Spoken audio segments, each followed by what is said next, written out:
Did you know the average person spends 153 hours a year just searching for things they've lost inside their own home? My friend, that's more than 6 entire days of your life wasted because you have too much stuff. What if I told you that the path to having more money, more time, and more peace of mind comes from having less? I know it sounds contradictory. We grow up hearing that success means accumulating, having a full closet, a packed house, a garage stuffed to the brim.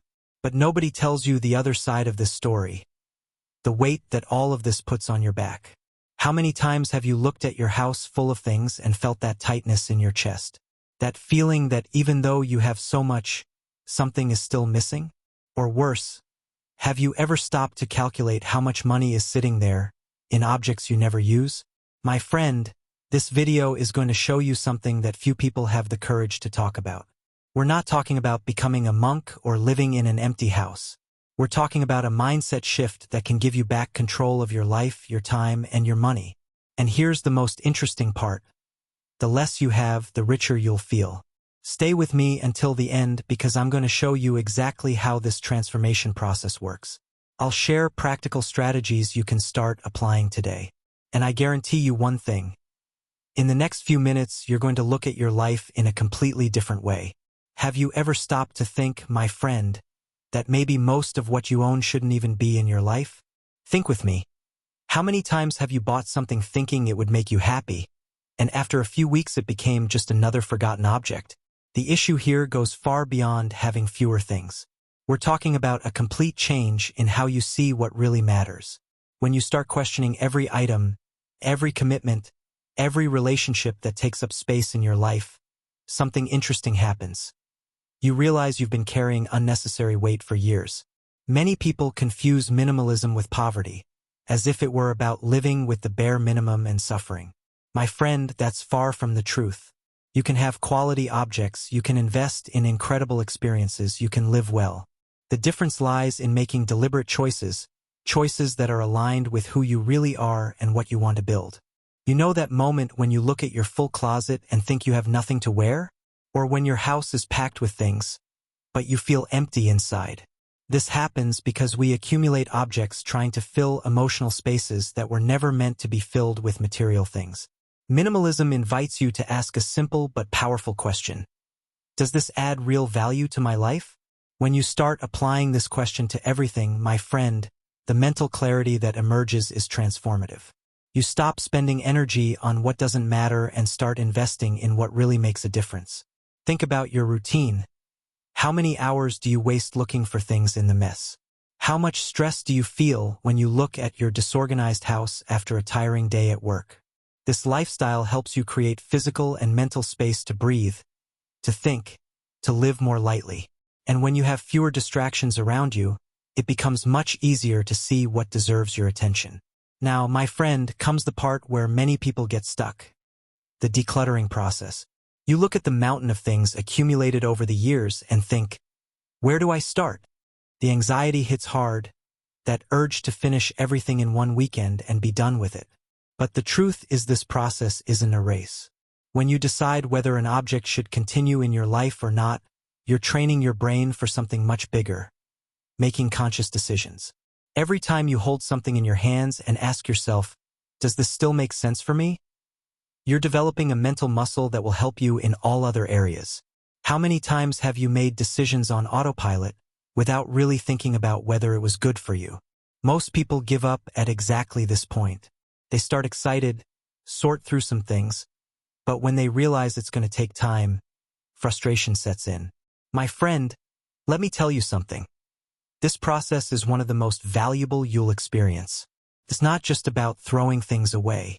It's about rediscovering who you are underneath all these layers of consumption and accumulation. You know that book you bought 3 years ago and never read? Or that exercise equipment that became a clothes hanger? Each of these objects carries a story, an expectation you created about yourself. By decluttering, you're making peace with these old versions of yourself and opening space for who you're becoming now. A strategy that works really well is to set specific days and limited time to do this work.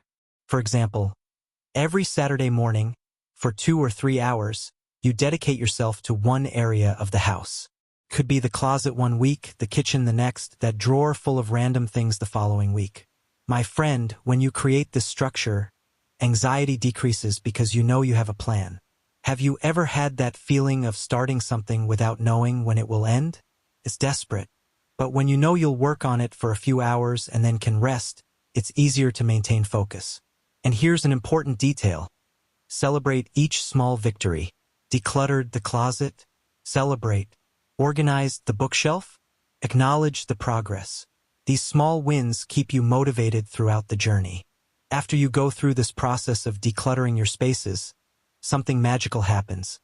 You start applying the same filter to other areas of life. That friend who only reaches out when they need something, is it worth keeping that relationship? That social commitment you accept just out of obligation, does it really need to be on your calendar? That job that drains all your energy but doesn't take you where you want to go, does it make sense to continue? My friend, when your mind learns to identify what doesn't add value in your belongings, it automatically starts doing the same with your relationships, your time, your financial choices. You realize you've been saying yes to many things that should have been a no. And this clarity gives you the power to redesign your life the way you really want it. Think with me.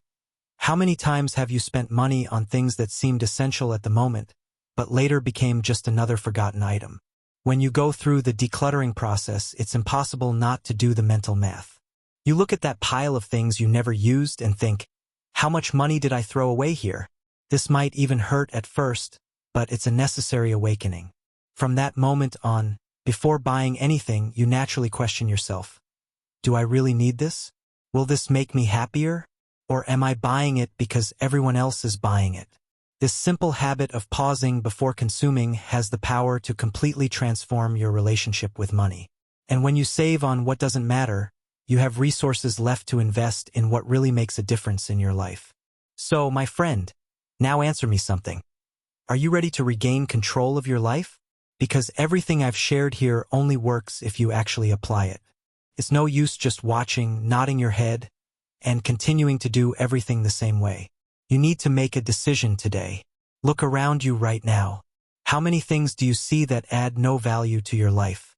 How many objects are just there taking up space, draining your energy, reminding you of promises you made to yourself and didn't keep? Here's my challenge for you.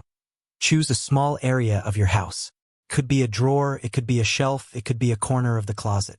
And in the next few days, dedicate half an hour to declutter just that space. Sit down, pick up each object and ask yourself, does this still make sense for me? Does it bring me joy? Does it help me be who I want to be? If the answer is no, you already know what to do. And when you finish, I want you to come back here in the comments and tell me how it went. Share with me what you felt, what you discovered about yourself in this process. Because, my friend, this exchange is important. We learn a lot when we share our experiences. If you've made it this far, it's because this topic really moved something in you. And if it moved you, there are other people who also need to hear this. So subscribe to the channel and turn on notifications so you don't miss the next videos. Because what I share here isn't shallow content. It's knowledge that can change the way you think about money, about consumption, about what really matters in life. There are many more videos on the channel exploring these themes, teaching you to build real wealth, to have a solid financial mindset. The more you dive into these concepts, the stronger your capacity for reflection and transformation will become. My friend, I believe in you. I believe in your ability to look at your life and make better choices. I know you face battles that nobody sees, that you carry challenges that are yours alone. But I also know that inside you there's enormous potential waiting to be released. And when you free up space in your life, when you remove the weight of what doesn't matter, you'll discover you're capable of much more than you imagine. We all are. And together, we can create better lives and inspire other people to do the same.